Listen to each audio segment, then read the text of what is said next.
Good evening, ladies and gentlemen, and thank you for visiting the Southeast Alaska Discovery Center. Okay, Hana. Okay, you Satini, Shadakat Yohan. Good evening. It's great to see all of you this evening. Thank you for coming. This evening, I'd like to tell you a story about how capitalism arrived in Southeast Alaska. It did not arrive in a single moment or through a single event or a single means of transmission. But each of the times and in each of the ways that it did arrive, Indigenous people were at the center of the story.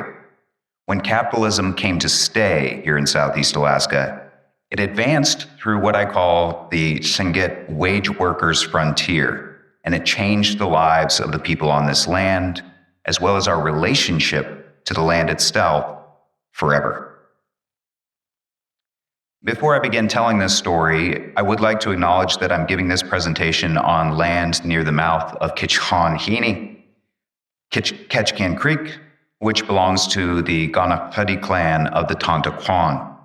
I'm very grateful to be able to live in my beloved hometown of Ketchikan, which now stretches across the lands of multiple clans of the Tontaquan and the Sanyaquan, the Tongass and Cape Fox people in Singaani Tlingit country. Cheese Tontaquan ka Sanyaquan, Singaani ka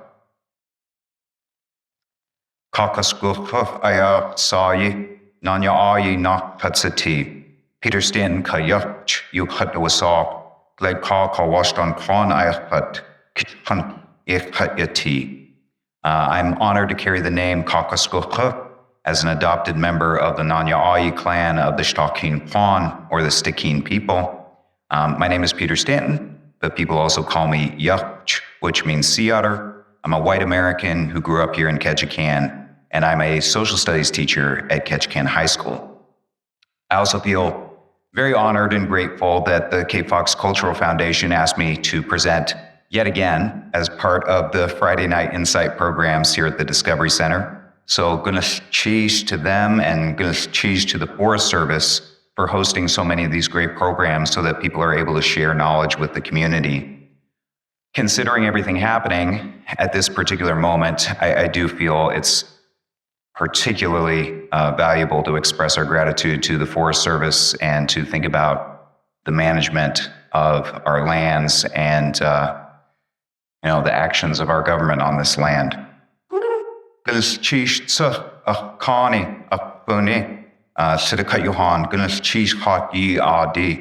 I'm also very grateful to all of you for coming this evening and showing an interest in something as dry as economic history.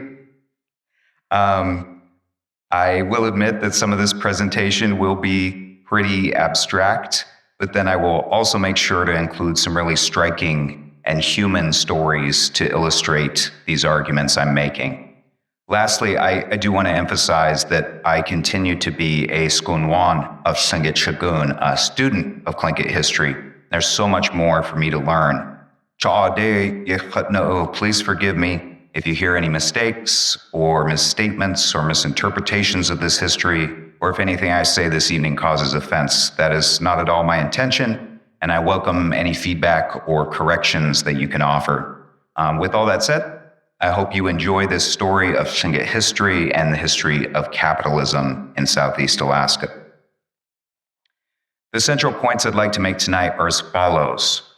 During a long period of almost exactly 100 years, the Tlingit people maintained their political and economic independence while interacting with a variety of outsiders interested in their land and resources.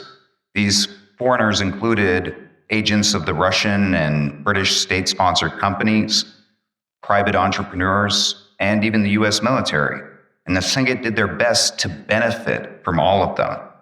Or if they could not easily benefit from them, and the new arrivals threatened Tlingit interests and sovereignty, Tlingit did their best to push them away. When Tlingit interacted with early modern capitalism as part of the Trans-Pacific fur trade, their economy shifted to take advantage of unprecedented opportunities. But their economy did not truly transform. Tlingit did not become genuine capitalists by selling furs in the early 19th century. By the mid-19th century, there was a new dynamic at play. Tlingit realized that they could accumulate wealth from outsiders not just by selling them furs, but by selling them their labor. A wage workers' frontier was moving across North America, but it had not yet reached most of Tlingit country. Instead, Tlingit had to move out to meet this frontier in the few places that they could. That changed in the late 1870s and 1880s, over 10 years after the United States had started to lay claim to this land they called Alaska. When canneries began to be established and major gold rushes began, Tlingit had more opportunities for wages than ever before, and they actively sought out and enabled the creation of these opportunities. At the same time, the foundation of the existing Tlingit economic system, one based on clan property, was undermined and destroyed. U.S. authorities gained full military and legal dominance over the region, allowing American business owners to ignore Tlingit laws they had previously honored. Tlingit lost control over their own fisheries and increasingly had to turn to wage labor to provide for their families. A new paradigm was created in which Tlingit would assimilate into American culture and fulfill roles in an American capitalist economy. So, before I go further, it's essential to provide a definition of this often controversial word at the center of my arguments: capitalism. Many scholars have spent their entire careers studying and debating the nature of capitalism, but I think I can explain my own perspective in just a minute or two. These days, it seems as if some people talk about capitalism as if it is the word you would use to describe the default result of human nature, our most basic desire to make a trade with someone and get more value for ourselves out of that trade. If that qualifies as capitalism, then people have been capitalists throughout human history, from the beginning of agriculture 10,000 years ago to people reselling jeans at the height of the Soviet Union. And I don't think that the word capitalism would have any specific usefulness for historians. Instead, when I use the word capitalism, I am referring to a specific economic system invented during the last 500 years or so, beginning with European governments and individuals who pooled their wealth in order to accumulate capital, assets used to create value, and then directed that capital to continually produce profits that could be paid out to shareholders or used to accumulate more capital. The indigenous economic system of the northwest coast of North America, developed over thousands of years, certainly shares some commonalities with European capitalism, but also some crucial differences. Tlingit and other indigenous nations did have private property, in Tlingit referred to as at'u, or owned things. This property was owned by clans, or more specifically, the houses within each clan, and the hitsati, or house leader, could manage the use of this property for the good of his house.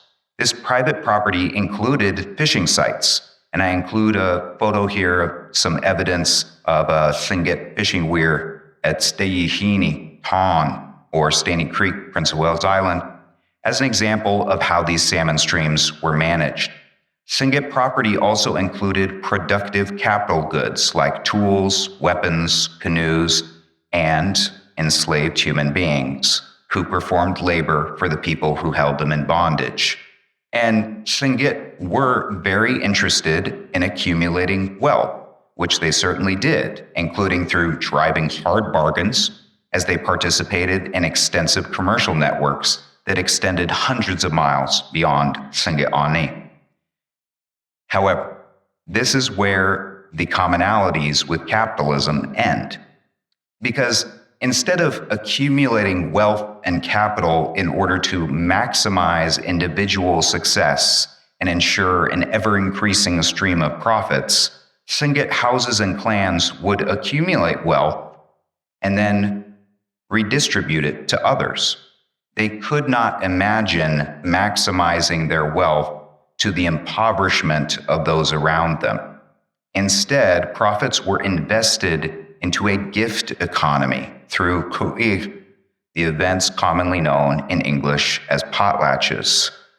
Productive capital goods were given away or even destroyed, and these acts of redistribution and sacrifice raised the social standing and political capital of a house and clan in relation to its neighbors, while simultaneously lessening economic inequality between them. The historian Jonathan Dean described the Northwest Coast peoples as satisficers in their economic activities. That is, they were motivated to seek out what was satisfactory and sufficient for their people, rather than attempting to accumulate ever-increasing amounts of individual wealth. Tlingit history intersects with global economic history in intriguing ways, and the processes that I will describe in the rest of this presentation actually fit quite neatly into frameworks described by scholars, particularly in a distinction drawn between two stages of capitalism, one in the early modern era, the 16th, 17th, and 18th centuries, and one that developed in the 19th century. As for what stage of capitalism we might be living in right now, whether it's something called late-stage capitalism, or capitalism is coming to an end and being replaced with techno-feudalism, I have no idea, and I will not take a stance tonight. That can be for other people to debate. But as for this earlier history, historian John Tutino characterizes the developing capitalism of the early modern era as a polycentric global commercial capitalism. At this stage, many diverse producers, merchants, and consumers around the world became interconnected. Imagine the Dutch sailing to Indonesia and bringing back spices to Europe, the Spanish bringing silver to China and buying porcelain and silk, and so on. No single region or group of economic actors held control over the whole system. Tlingit joined this form of commercial capitalism in the late 18th century, just as the era was approaching its end, as they exchanged furs with European and American merchants, which were then sold on to consumers in China. In the 19th century, the Industrial Revolution led to growing concentrations of economic power and profit-making in technologically advanced regions like Britain and the northeastern United States. In turn, many people and world regions became increasingly dependent on supplying the new industries with raw materials and labor. Tutino refers to this new stage as polarized industrial capitalism. The major distinction between these patterns of global history theorized and Tlingit history is that the Tlingit experiences are offset, delayed by a half century or more. It took decades for industrial capitalists to take a strong interest in Tlingit Ani, but once they did, as we will see, the impact was felt immediately. It was the third and final voyage of the British captain James Cook that ignited the explosive commercial frenzy of the fur trade on the northwest coast of North America. Cook's mission was to explore the North Pacific for the British Empire, but in 1778, members of his crew bought sea otter pelts from the Nuu-chah-nulth people on Vancouver Island in exchange for iron and glass beads. Then, when Cook's crew reached Guangzhou, Canton, China, after Cook had been killed in Hawaii, the men were able to sell the pelts for enormous profits. As soon as it became widely known what profits could be made, numerous ships began sailing from Britain, the newly independent United States, and elsewhere to acquire furs on the northwest coast. At the same time, the Promyshleniki working for the Russian commercial companies made their way eastward across the North Pacific, decimating sea otter populations and also arriving in Tlingit Ani looking for furs. The Tlingit and other indigenous nations of the northwest coast engaged with these traders, British, American, Russian, whoever they might be. They recognized immediately the value they could derive from selling furs from their lands and waters. they now had access to a plentiful supply of iron tools, cloth and clothing, sugar and alcohol, and firearms. Plentiful iron was absolutely transformative to the daily life of the Tlingit, for whom copper had been the most commonly worked metal and iron was quite rare. It is also difficult to overestimate how much women's labor was saved from buying woolens and other European textiles instead of weaving clothing from cedar bark. Of particular interest to many historians, of course, is how Tlingit acquired new weapons, including both muskets and cannons, and used these technologies in conflicts with outsiders, most famously against Russian forces at the battles of Sitka in 1802 and 1804. Here I include a map I made of the Northwest Coast around the year 1800, showing the approximate territories of Northwest Coast indigenous nations and the few places where there were Russian and British bases and trading posts at this time. I even disagree with my use of the word settlements back when I made this map in 2013. The Northwest Coast at the time of the fur trade continued to be almost entirely indigenous dominated. The foreign visitors were just that, visitors. But despite the massive shifts in Tlingit life produced by the Trans-Pacific fur trade, including access to new material goods and technologies, as well as devastating exposure to new epidemic diseases, the structure of Tlingit economics, politics, and society was not fundamentally changed.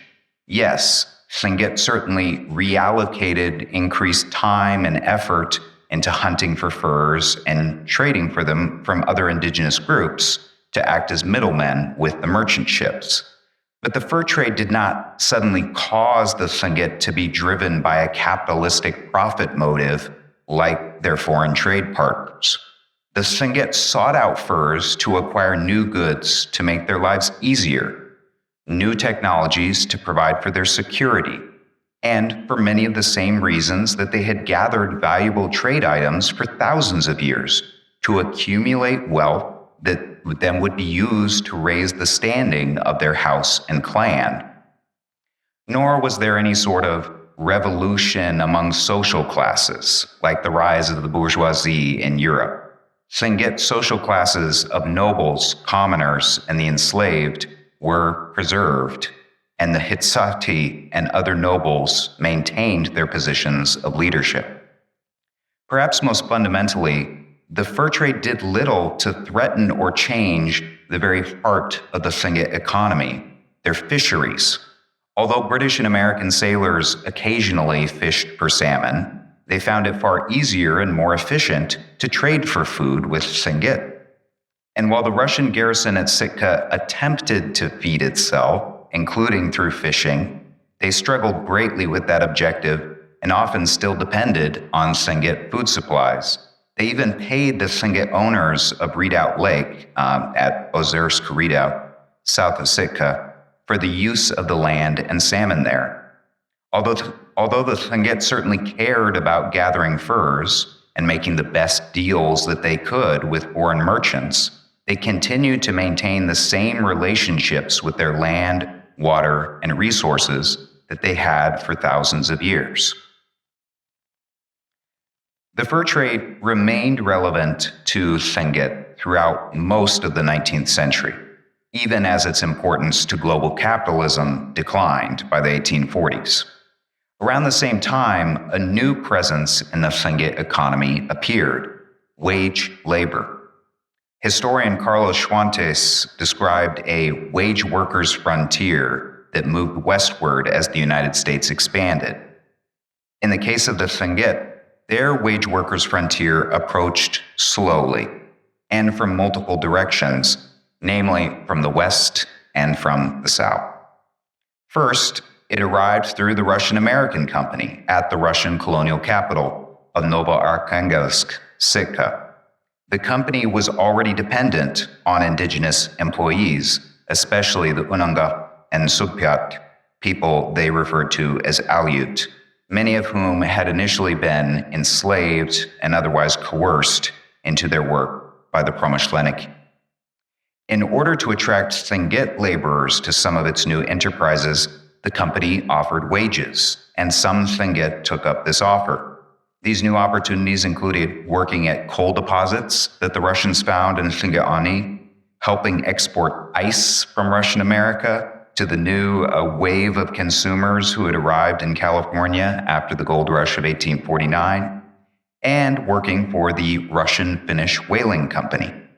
Historian Jonathan Dean wrote that by the mid-1860s, the Russian-American company was, quote, on the verge of developing a laboring class, end quote, out of the local indigenous populations. However, it is essential to temper this statement by acknowledging the reality that most Tlingit throughout most of Tlingit were not working for the Russians. The Russian presence was highly localized at Novoarkhanggelsk, Sitka, and most Tlingit continued to access foreign goods the same way that they had for decades, by selling furs and other items.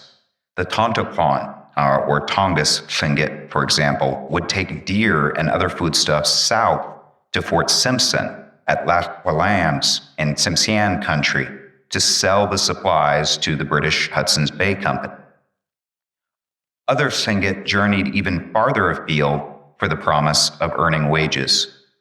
If you happened to attend my Friday Night Insight presentation 2 years ago, when the U.S. Army tried to control the Tlingit and failed, you might remember the event called the Battle of Port Gamp in 1856, in which the U.S. Navy attacked a group of Tlingit who were traveling through Puget Sound.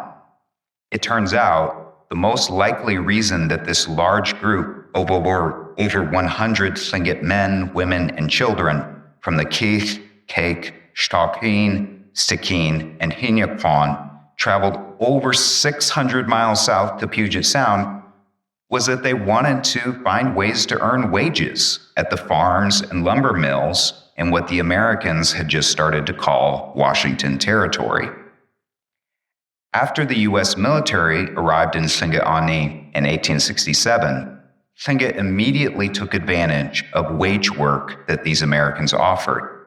At Fort Tongass, for example, built in 1868, Tlingit helped with construction, cleared land, supplied lumber and firewood, helped unload ship cargoes, and even delivered messages and mail for the U.S. military, since visits from American ships were so infrequent. Tlingit laborers were often paid 50 cents and 1 ration per day for their work, the same as the daily rate of pay privates had received on both sides of the U.S. Civil War. Other Tlingit were able to demand higher wages. One officer at Fort Wrangell wrote that he had been unable to get the Tlingit to work for rations alone, as previous instructions had permitted, but he was able to hire them at the rate of $1 and 1 ration per day. Still, whether it was through the Russian-American company, the U.S. military, or other employers, wage labor opportunities for Tlingit in the 1840s, 50s, and 60s were relatively rare, and certainly not available on a consistent, predictable basis.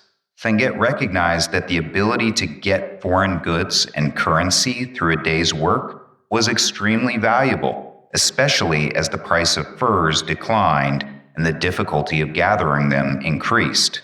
The basis of the Tlingit economy, Tlingit owned salmon fisheries and communal resource gathering to support a person's house and clan, continued.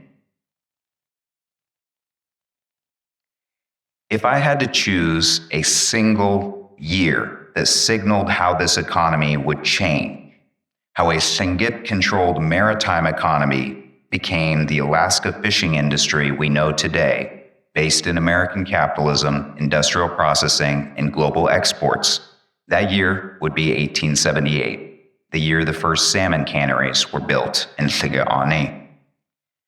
Canning was invented in Europe in the 1790s.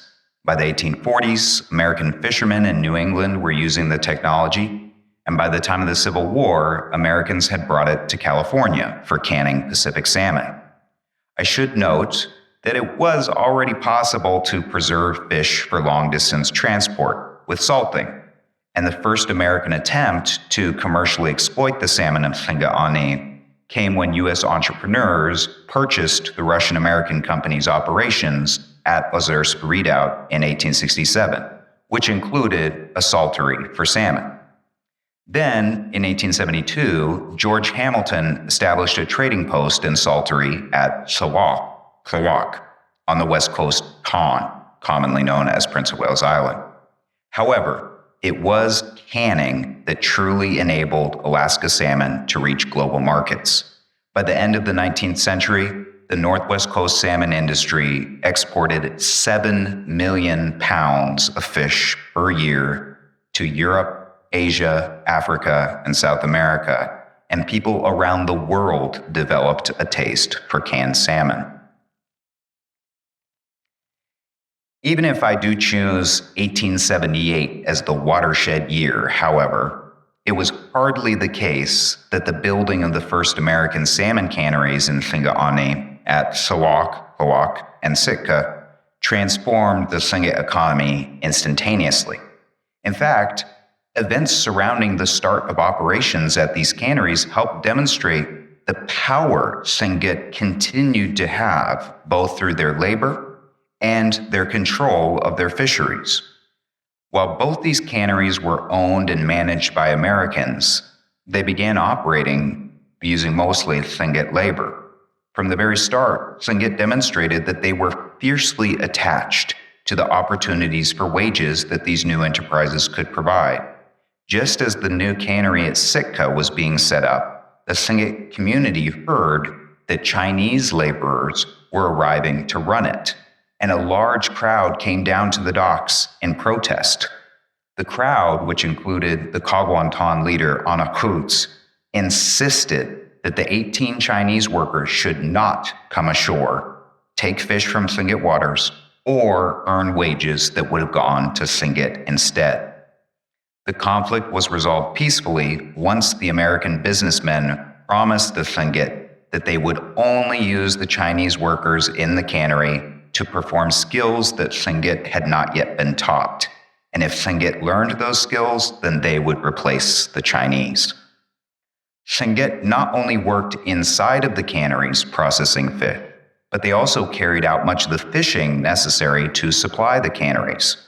In the late 1870s and 1880s, Tlingit often fished for the canneries using their own technologies, canoes, wooden hooks, weirs, and other tools, and they would paddle for long distances in order to sell their catch. When they could, however, Tlingit fishermen adapted to new technologies such as gill nets and purse seines, which they often rented from the canneries. It was not a coincidence that the ways Tlingit engaged with this newly arrived American industry had parallels with cultural norms that Tlingit already had. Many Tlingit moved seasonally to work in the canneries, which mirrored how clans and houses moved to summer fish camps. Men usually fished, while women and children processed the catch, and these roles were largely the same as they had been before the cannery's arrival. The first American canneries also followed Tlingit laws. Fishing sites were at'u, the essential and exclusive property of clans and houses. That meant that the very least Tlingit could do when white men fished in their waters was to request that they pay compensation for use of their at'u. Many American fishermen and canneries complied with these requests and made payments to Tlingit leaders. They may not have fully understood or respected Tlingit law, but they did see the benefit in avoiding conflict, especially with people who were essential suppliers and laborers for their businesses. At Klawak, the cannery paid the appropriate clans for the use of certain fishing streams. The American owners realized they needed to respect clan at'u and Tlingit property law, or their enterprise would go nowhere. Scholar Rick Kurtz writes that the early fishing industry was a boon for the Punakawu or Huna people, because of the royalties they were paid by canneries, as well as the wages Tlingit men and women earned supplying and processing fish. Even up to the 1890s, the cannery superintendent at Ka, or Sarkar, in Hinyaquan territory, paid a leader of the Kahushitan,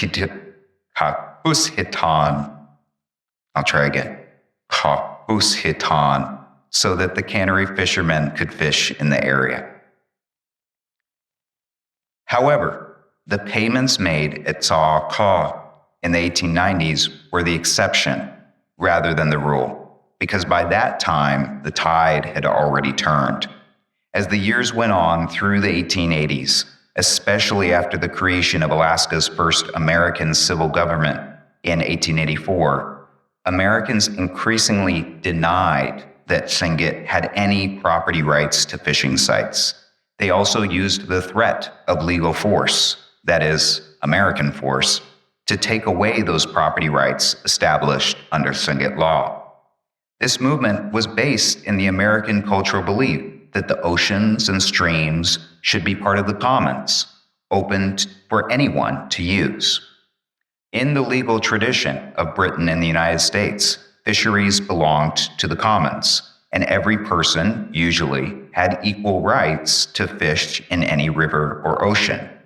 This ideology directly contradicted how Tlingit understood and managed their fisheries. A Tlingit person and their clan counted streams and other fishing sites as part of their sacred property that were maintained in perpetuity by a clan, their Atu'u. Tlingit defined clear boundaries where their rights to resources existed and had long defended those property rights against any would-be thieves. Only members of a house or clan that owned a stream or other fishing area could fish there, unless someone else was gifted the ability to fish there or paid for the privilege. The Americans, however, brought with them this ideology of open access. As they imposed their laws on Tlingit, Americans assured the Tlingit that they could, quote, fish under the law wherever the white men fished.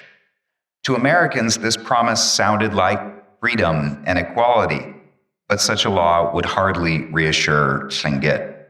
In the words of the historian David Arnold, quote, the principle of equal rights to the salmon fishery was little consolation to a people whose previous system of regulating fisheries was based on the delineation of strict property rights to fishing sites.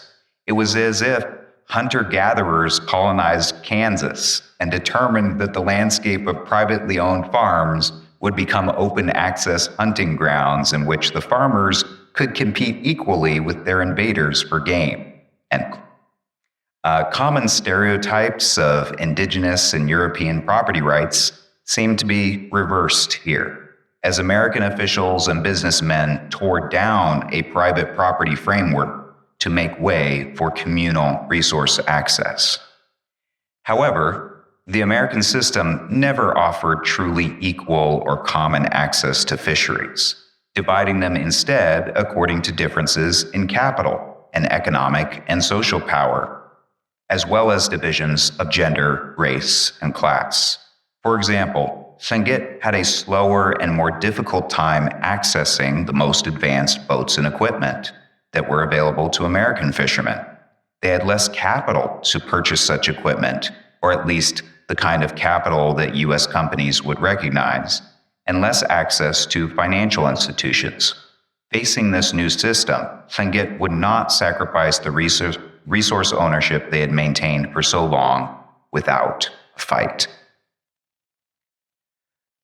The most striking illustration that I have found in my research for the transformation of the Tlingit economy and imposition of American capitalism through the denial of Tlingit property rights comes from a place called Sitka, or Sitko Bay, on the southeastern coast of Ketchikan Island. One day in July of 1890, around 100 Tlingit from the Deshiton clan of the Kutsunawukwan were harvesting salmon from the rich streams of Sitka using fish weirs, much like their ancestors had for thousands of years. The difference they had with their ancestors was that the Tlingit of 1890 had the ability to sell salmon to canneries in the region if they wanted to earn American dollars. Every season, they had to balance the time and effort they needed to gather their community's food supplies with the time and effort spent gathering cash from outside. And unlike their ancestors, these Tlingit had to contend with outsiders' desire for their fish. On this day in July, while the Tlingit were harvesting at Sitka, an American fishing schooner entered the bay. The Tlingit felt outraged and disturbed when they thought about these American fishermen who had been plundering their waters and taking thousands of salmon from Tlingit inlets and streams. These Tlingit believed so firmly in their ownership of their fishing sites, their at'uwu. They made efforts to have that ownership recognized by U.S. officials, using the Americans' ways of writing down laws on paper. A few months earlier, two Tlingit named Suktahan and Ketchikan had gone to the American district governor and convinced him to write them a paper stating that they had, quote, exclusive right of possession of the river at Sitka Bay for fishing purposes, end quote. The paper further stated that any white persons wishing to fish in the bay would need to negotiate for that privilege, and if there was a conflict, it would need to be settled by the governor or a magistrate. As the Tlingit at Sitka watched the schooner arrive at their fishing grounds, they believed they were fully within their rights to require the Americans to compensate them if they wished to fish for their salmon. They asked the Americans to pay 25 cents per fisherman per day in order to fish in their waters. But the American fishermen refused to pay. These Americans believed their laws allowed them to fish anywhere with no respect for clans' at'uwu. They also claimed that, according to a law passed by Congress the year before that prohibited fish barricades, the weirs the Tlingit were using on the streams were illegal. The Tlingit believed firmly in their rights and made it very clear to the Americans that if they did not pay, they would not be allowed to fish. The schooner waited in the bay for a few days, but the captain considered the large number of Tlingit, how well armed they were, and how firm their stance was. The schooner then left the bay and headed west to Sitka. When the Americans returned to Sitka a few days later, they came with another ship, a U.S. Navy tug. It was captained by Robert Kuntz, accompanied by 6 Marines and an interpreter named Louis Kosher. In the meantime, another American fishing vessel had arrived, working for a different cannery. The Tlingit held to their convictions and decided to take a stand. They gathered at a point of land where one stream entered the bay. They brought their shotguns, rifles, and other weapons to show how ready they were to defend their rights. Sitka belonged to the Deshitan, and if outsiders would not pay proper compensation to fish there, Sitka should only be fished by the Deshitan.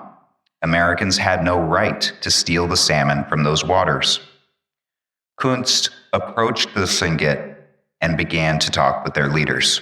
Kuntz demanded that the Tlingit stand down and surrender, insisting that under U.S. law, they could not threaten and block Americans from fishing in the bay. The Tlingit refused.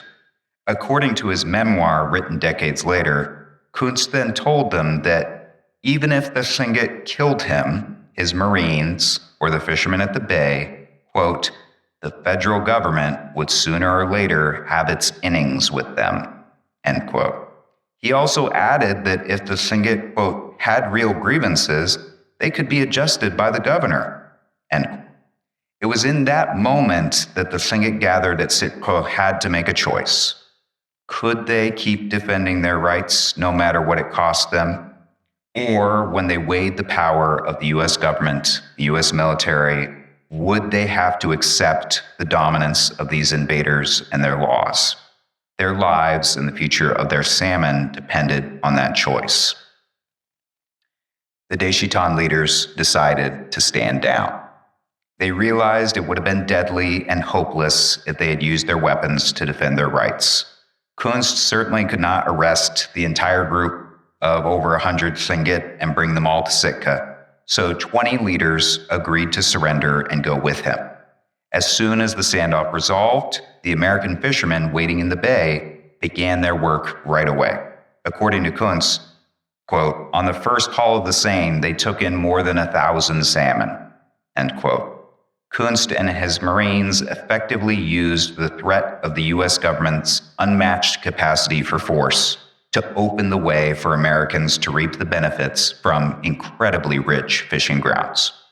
At the same time, that meant the Tlingit had to submit to a painful denial of their law and violation of their property.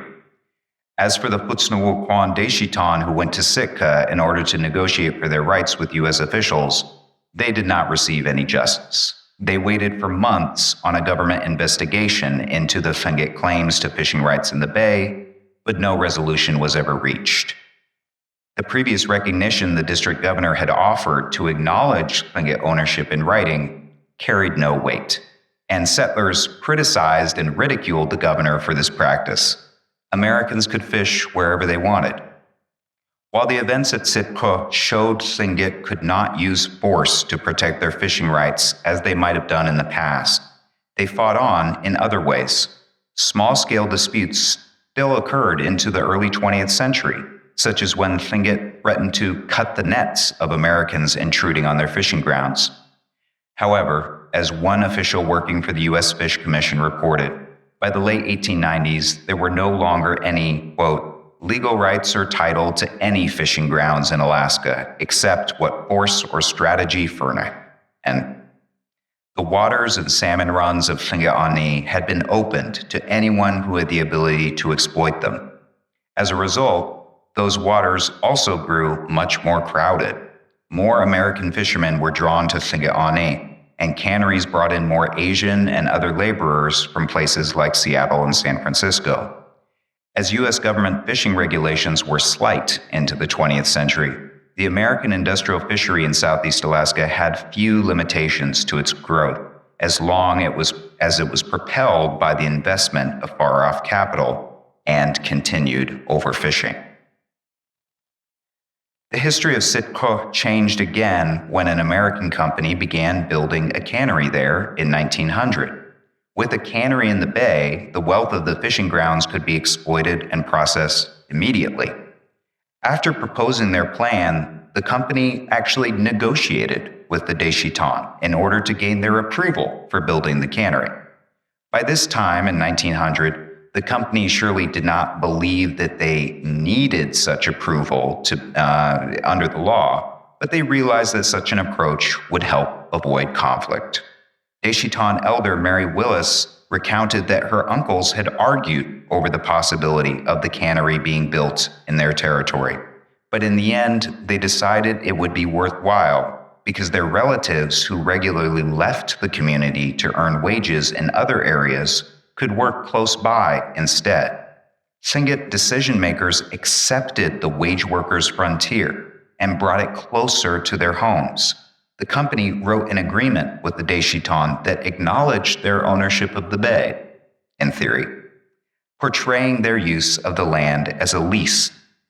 The Americans even promised to help maintain the clan house located on the bay. Nevertheless, economic adaptation had a price. Depending on employment and payment from American businesses could be unreliable, and spending so much time on wage labor strained the ability of Tlingit families and clans to acquire all of the supplies that they required each winter.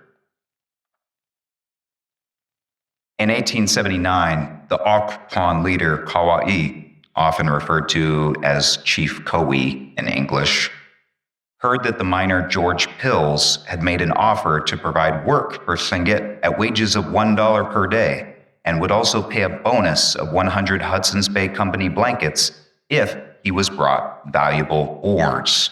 Kauai brought samples of quartz rich with gold, lead, and antimony to Pills and Sitka, likely traveling there multiple times with more ores to convince him. Kauai believed he could get Pills to bring cash and jobs to the Okpon, and he was correct. Within 2 years, Tzantikihini, a place soon called Gold Creek, and Sayek, which came to be called Douglas, were crowded with Americans who built Alaska's first gold mining boomtown.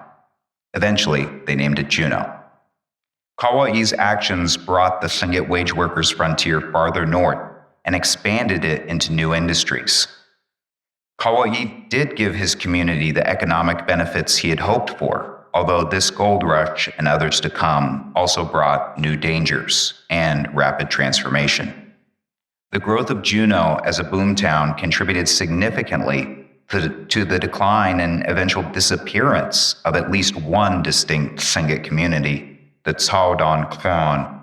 Evidence indicates that the Tsawdan Kwan were already a relatively small group before the Juneau Gold Rush, and they maintained close ties to the nearby Taku Kwan. Once Juneau was founded, the opportunities there drew the Tsawdan Kwan westward, and they steadily moved away from their homeland around Tsawdan in the fjord commonly called Endicott Arm. Today, the area is uninhabited, and permanent habitation is prohibited as part of the U.S. Forest Service managed Tracy Arm Ford's Terror Wilderness. Importantly, not many of the ore deposits in Juneau and on nearby Douglas Island were easily accessible to individual prospectors using placer mining, and this gold ran out within a few years. The remaining mineral wealth would have to be extracted through hard rock mining, and that required big business investment and wage labor. Tlingit men became the most reliable workers in these mines, and they learned to participate in every step of processing the ores. At the same time that it was expanding through employment offered at salmon canneries, the wage workers' frontier expanded into these mines.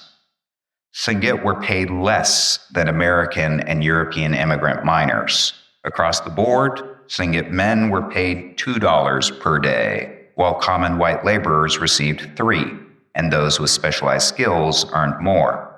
Tlingit miners organized strikes to push for better treatment, and by the 1890s, records show that they had successfully gained higher wages.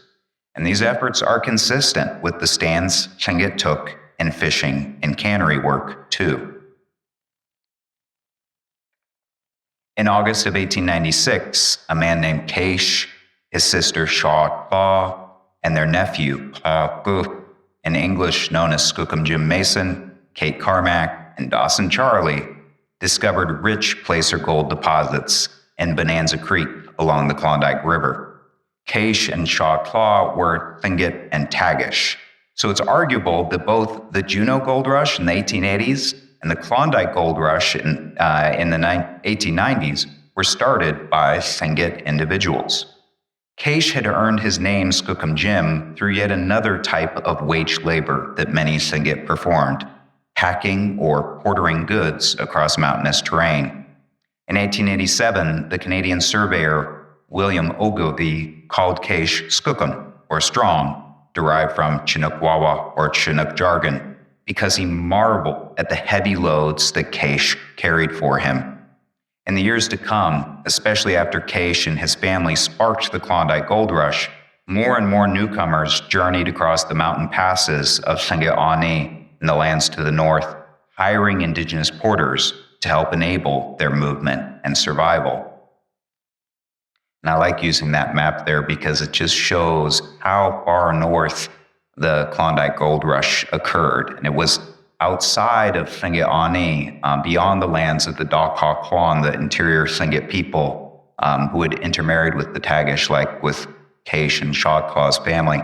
But it shows the extent that Tlingit were explorers and entrepreneurs and traveling far beyond their own lands. As the 19th century ended and the 20th began, fishing and mining were only the two most prominent of the many industries in which Tlingit work and Tlingit lives were transforming. There were many other new or evolving types of labor that Tlingit performed, including in construction, arts and crafts, the growing tourism industry, and other parts of the service sector in new American settlements. I simply don't have time tonight to address all of these roles, and I don't think it's necessary to do so in order to make my central points. Gone were the days and decades past in which Tlingit individuals and families supplied all of their own needs from their lands and waters, and only gathered furs for global capitalist desires in order to access goods, tools, and weapons that simply made their lives more convenient. By 1900, canneries and mines had arrived that were funded by industrial capital and had seized control over Tlingit lands and resources, ignoring and disregarding Tlingit property rights while requiring Tlingit labor to function. I do not want to push my argument too far and say that the previous Tlingit way of life and relationship to their lands and resources was entirely eliminated by this time. There were absolutely many Tlingit who continued to live a partially or even mostly subsistence way of life in the early 20th century. And there were still enough resources and areas not fully controlled by American business interests that it was possible to do this. However, it is clear that the wage workers' frontier had enveloped Tlingit Ani, and Tlingit were becoming dependent on wage labor and access to American dollars. Tlingit were now inextricably part of a capitalist system in which the resources of Southeast Alaska were extracted to fuel profits that largely accumulated elsewhere, far from the hands of indigenous people or even the American settlers in Alaska. Capitalism arrived on this land in two waves. The first, part of the system referred to by scholars as polycentric commercial capitalism, came with the Trans-Pacific fur trade. Tlingit and other indigenous nations largely maintained control of the fur supply desired by the outsiders who came to their lands, and they largely maintained the same sort of economy and economic values that they had had for thousands of years, based on collective resource gathering, wealth accumulation, property ownership, and gift-giving organized around houses and clans. By the mid-19th century, wage work opportunities arrived that Tlingit people could take advantage of, and they began to realize how lucrative it could be to sell their labor and not just goods. Tlingit labor actually helped prolong the survival of the Russian-American Company until it ceased operations in 1867. Tlingit labor also helped establish and enable the functioning of U.S. military emplacements on this land. As the second wave of capitalism fully arrived, referred to by scholars as polarized industrial capitalism, Tlingit labor made American canneries run and supplied them with fish. Tlingit labor enabled American and Canadian surveyors, prospectors, and other adventurers to travel to areas where they had previously never seen and could hardly reach by themselves. Tlingit labor ran mines that were not so much the work of rugged individual prospectors, but rather the investments of larger and larger mining conglomerates. But as I make these statements, I do not want to make it seem as if Tlingit eagerly embraced and advocated for the advancement of capitalism, gladly giving up their previous way of life.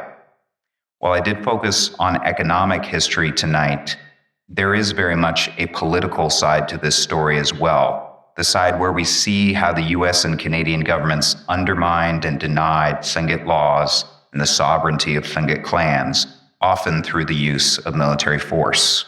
As clan structures were undermined and Tlingit Atuwu was violated, individuals and smaller families often had to fend for themselves in this new economic landscape. And I include this image, I apologize if it is somewhat disturbing, of the Cots house post created by Stephen Jackson as a graphic reminder, artistic reminder of the chaos and trauma caused by colonization.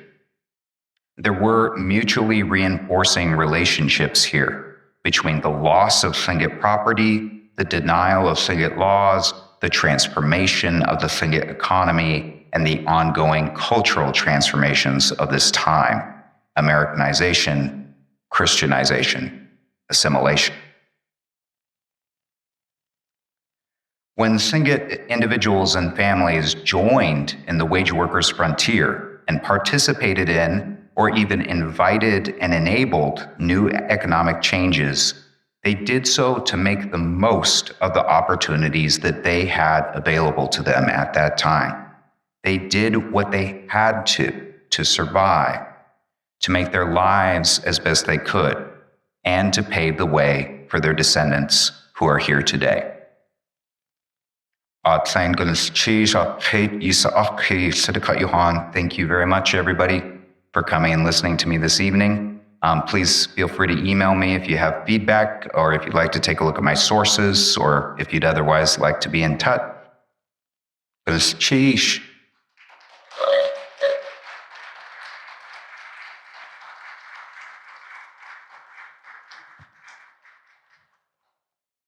It looks like we've got 5 minutes left, which is perfect. If anybody has any questions for me, I'd love to hear them. Or again, feel free to email me if you have other questions or comments for later.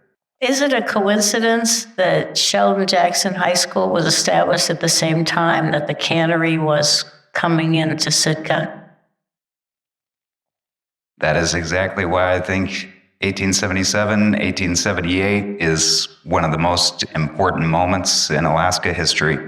Absolutely. There is a complete, at the very least, like a contingency there, right? That the canneries are built at almost exactly the same time that American missionization begins, 1877 to 1878. So absolutely, that is a great connection to make. And that's why I use it as a starting point for multiple chapters in my manuscript that I'm working on. Any other questions? Mastery of Tlingit language is very good, and I'm wondering if there's a lot of Native elders who still maintain the language fluency, and if there's a lot of opportunity for new generation to be able to master the Tlingit language. My pronunciation is definitely not mastery. I am a beginning learner. I did start my Tlingit Tangi learning journey 11 years ago now, but I've definitely not put as much effort into it as I should. There is a lot of amazing things going on right now in terms of the language learning and revitalization community. Work being done here in Ketchikan, Juneau, all the different communities of the region. So yeah, if you want to be directed toward language learning resources, I can definitely do that. Any other questions? Well, thank you very much, everybody. I hope you have a great evening. Thanks.